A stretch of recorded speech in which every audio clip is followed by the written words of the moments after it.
children's homes are great. The girls are great. It's a wonderful experience. You get to speak with persons like yourself. You get to speak with those who want to be like you, persons who are interested in, they're in high school, so they are thinking about the subjects that they're going to be selecting. They're thinking about their higher education. I was speaking with one of the girls, and she was telling me how she wanted to do something, but she was just a bit scared that she may fail, and being able to give persons that type of encouragement was really a high point for me, and I am truly grateful. Amen. Thank you so much for that, Sister Michael Ashley.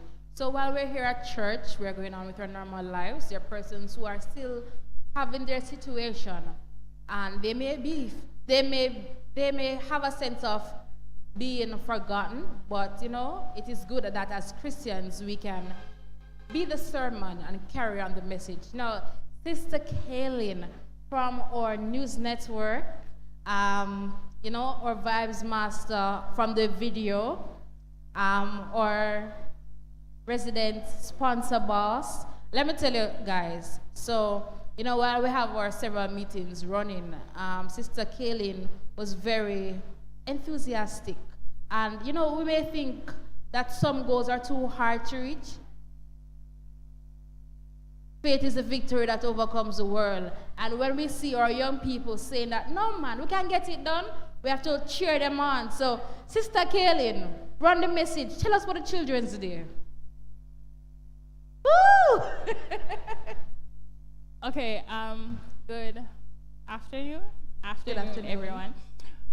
So yes, we went to the Yadel's Children's Home for Girls, and while Michael Ashley talked to, yes, I realized that she talked to this one specific girl, but I personally met friends that I still talk to this day.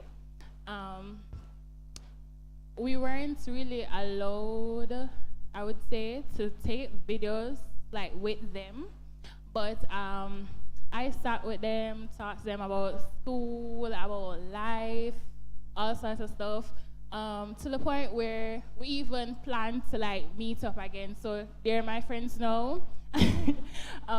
No stranger. I sat with them like I know them from years ago.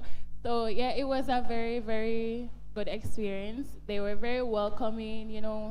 Sometimes people aren't willing to talk to you when it's in that situation. But they were very full of vibes, put it in Jamaican terms.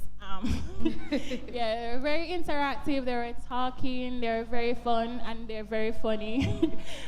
So yeah, it was a very good interactive experience. Amen, amen. So thank you, Sister Helen, for that. We appreciate that, you had such a good time, and that we as adults, as young people, can see that life goes on and that we should be kind and be willing to share with others as we go along. Now we're going to move on into our shut-in visitations. Now these are members who are at home. They're either the elderly or they're sick. They can't come out, and we decided, to walk with a cheer, walk with a song in our heart. And Sister Sashio Williams was a part of that team. Hi, Sister Sashio. Hey, Sister Reed. We had such a good time, let me tell you. Everybody was doing something. I was a part of that team as well. What was your experience like? Was it your first Global Youth Day? No, it wasn't my first Global Youth Day. So last year, I went street feeding, and I enjoyed it thoroughly. And this year, I was in between which one to choose, because there were so many to choose from. And then I said, you know what, I'm going shut-in visitation, because I'm going to, if it happens every year, I'm going to change what I do every year. Amen. So this year I decided that I was going to do shut-in visitation. And the truth is, I've been on several shut-in visitations before, and it has always warmed my heart. I love visits in the shut-ins, because it's as if they're the ones who come to visit us instead. I agree, they do bring the cheer. And let me tell you, brethren, have you ever seen a child light up because they have received, let's say, candy? You see, the word of God is sweeter than candy. And when we saw those elderly people and the shut-ins, let me tell you, they were happy. They were really, really happy. Now, Sister Sashio, what was one of the high points of your visit?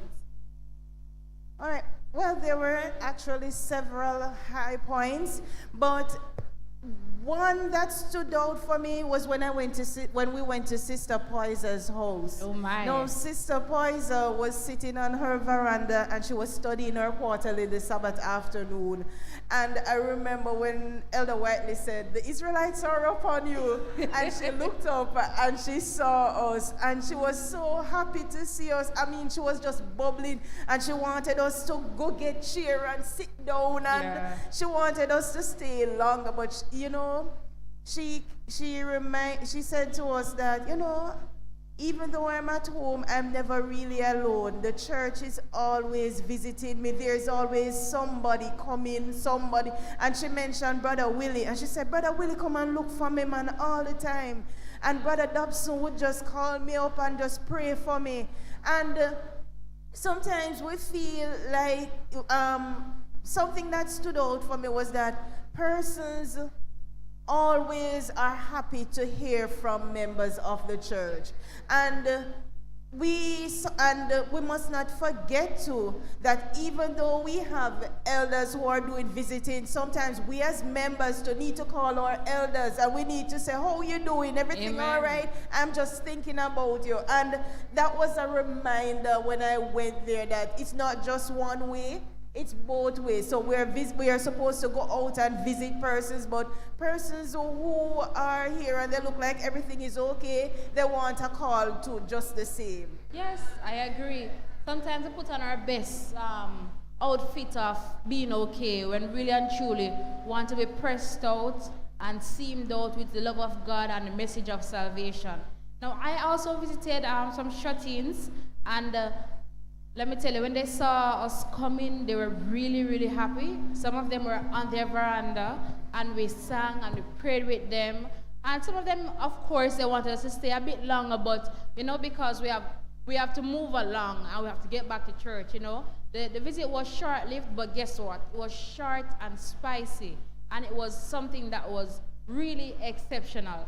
Now, Sister Sashio, for persons who may be a bit reserved, you know, they don't want to go into people's homes or they don't want to walk around, how would you encourage them to, you know, make a shut-in visitation their next stop on Global Youth Day 2023?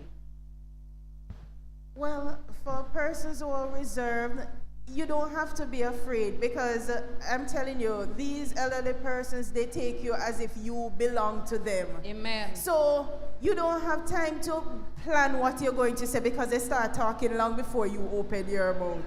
And they will, I tell you, one of my favorite visits was Brother Law's. Now, when you go to Brother Law's house, you can't leave.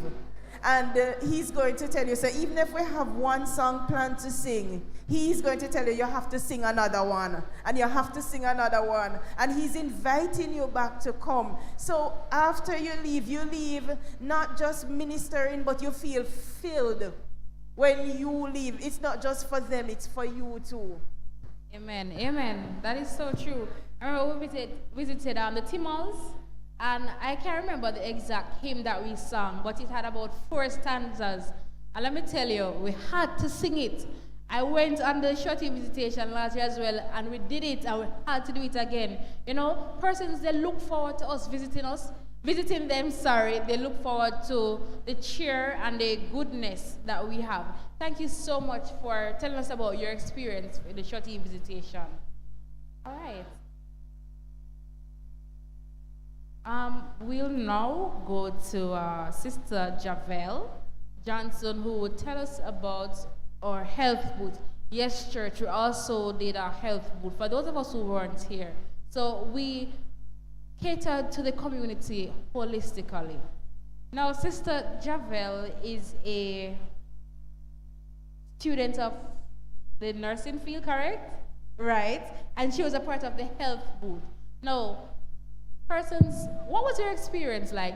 What was something that was funny? Because, you know, when you come on to health, people have different ideas and they ask you some silly things. You know, as a patient, I would have asked the doctors or the nurses some silly questions. What was your experience like? Happy Sabbath, everyone. Happy Sabbath.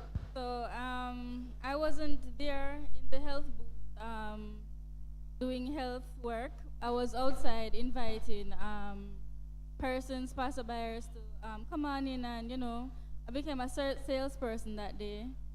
Amen. Yeah, I'm not so good with sales, but I tried my best.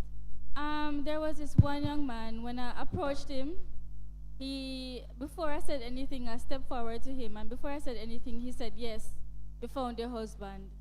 And I have to step back, and I'm like, Amen. okay, Amen. then Lord help me with this one, because I don't know what to say to this man, yeah. So, so I was asking him how long has it been for him to see a doctor and those things, and he was not paying me any mind with that. He was just focused on getting a woman that day. But I tried my best. Other persons, they were very receptive. So I guess you provide a different sort of health, a little bit of different checkup for him. The checkup of the affairs of the heart. Amen. So, we are a church, yes, and we preach a health message. But tell us why you think the health booth, having a health booth on Global Youth Day is essential to the whole program or